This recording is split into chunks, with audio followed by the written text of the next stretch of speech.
Jared Roser here with Brent Broussard, just wrapping up another LHSAA Prep Classic in the Mercedes-Benz Superdome.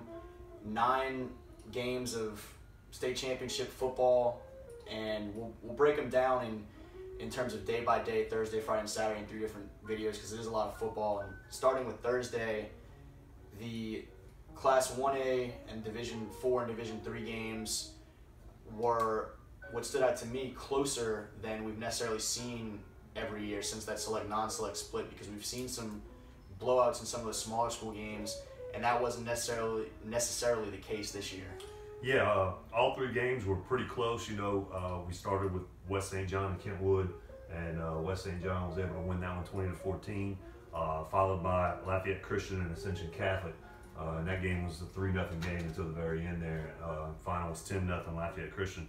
And then the Division 3 game, Catholic New Iberia versus Notre Dame, you know, and that one actually went kind of the opposite way a lot of people thought after that Week 4 game. Actually, Catholic New Iberia's only loss on the season. Notre Dame beat them 37-0 in Week 4, and Catholic New Iberia was able to avenge that loss with the 33-16 win there over Notre Dame.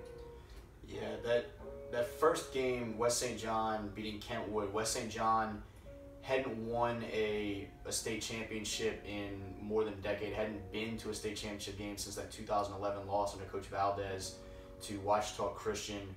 And so I think that puts the Rams kind of back on the map a little bit. They've always, I think, been considered one of the premier 1A programs. They took that little detour up to 2A the last couple years, but with a young group that a lot of them look like they'll be back, a state championship this year, maybe even a year ahead of schedule in a lot of people's minds, is a pretty nice accomplishment for those guys. Yeah, definitely. They ended the season 11-2, had a couple of bye weeks there, of course, and beat a good Kentwood team. Kentwood, you know, another one of those powerhouse 1A schools that seems to be always in the dome, just always got a ton of athletes. Lorenz Morris, of course, this year was all over the field, quarterback, DB. He struggled a little bit throwing the ball. He did have the 4 interceptions that he threw, but I mean, just a really good playmaker. On the other side of the ball, of course, Trenton Groh, sophomore wide receiver. He only had the 1 catch for 21 yards, but man, it was a spectacular one. Yeah, so we saw, and I guess as we go through some of these other videos, we saw some kind of crazy "you got Moss" type catches, which we've seen a lot in the playoffs this year. Really, a lot of Louisiana guys showing out these last few weeks, leading right up to that big stage. Right. Well, and he definitely did that. And then he ended up with one of those interceptions too late of Lorenz Morris. Right. And then of course, Dakiri Jackson, I believe is how you pronounce that first name, with the red zone interception there to kind of ice it. Ice that game there for West St. John as Kentwood was driving and looking to possibly score late in the 4th quarter, and end up with that final 20-14. Yeah, and so that's how that one ends up. The Rams able to take advantage of all those miscues you mentioned in the passing game for Kentwood, including an interception early that set them up inside the 5 or 10 yard line, and then another pick 6. So if a couple of those go the other way, it's a completely different ball game. Right, definitely.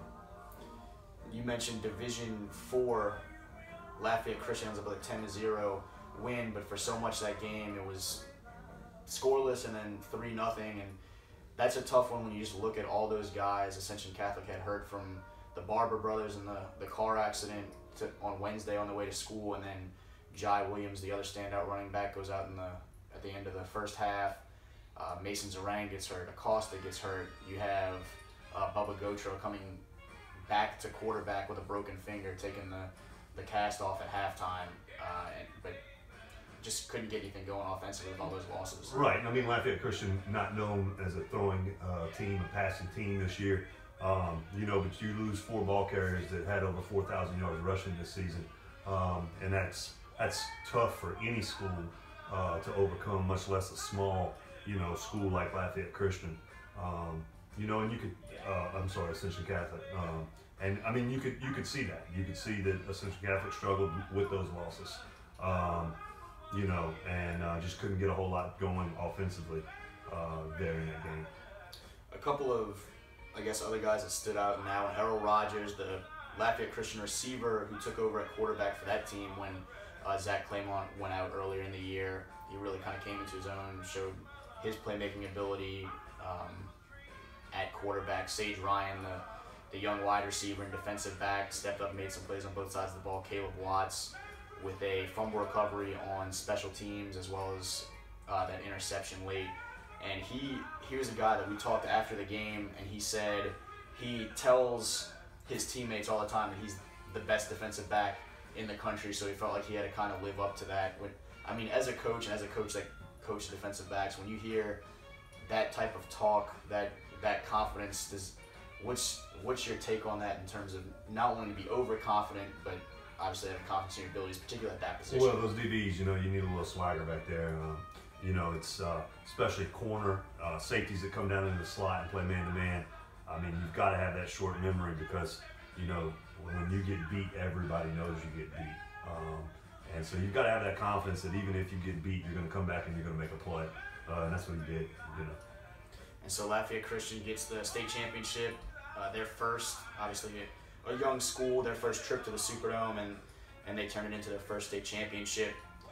Notre Dame, you mentioned, had dominated Catholic New Iberia in the regular season, and so a lot of people expected it to maybe not be as lopsided, but certainly expected Notre Dame to continue the role the way they have past everyone all year. Right. And that was the exact opposite of what we got. Right. You know, Notre Dame was 11-0 coming into the game. Like I mentioned before, they beat Catholic New Iberia 37-0 in week 4.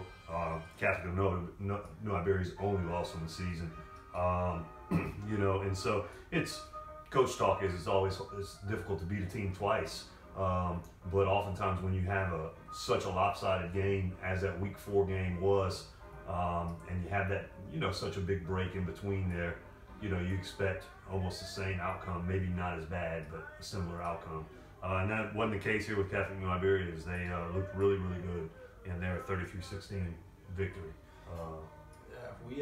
We saw a lot in the postseason this year. Those rematches go the opposite way, I think, far more often than not. Right. But this was, I mean, as you said, with that break and how lopsided it was, this was not one that many people expected to fall into that category. But, I mean, congratulations to the Panthers. They come out and dominate that game from the beginning. Diallo Landry, the quarterback, who I think really needs to get some scholarship attention somewhere, maybe not necessarily even as a quarterback, but he's a football player. He's a good-looking kid. Trenavian Amos also with 2 interceptions for that defense, and they just, I mean, they controlled that thing from start to finish. Right. You know, anytime Notre Dame has to start throwing the ball around, you know, you kind of got them where you want them, because that's not what Coach Cook and the Pioneers want to do. They want to come in, smash mouth, and run it right at you. And so when they have to start throwing it around, you've got them where you want them. And so that's how it all kind of shook out Thursday. As we mentioned, we'll have a couple more videos talking more about those Friday games from 2A, Division 2, and 3A, and then the big boys on Saturday, 4A, 5A, and Division 1. He's Brent Broussard and Jarrett Roser. Cheers.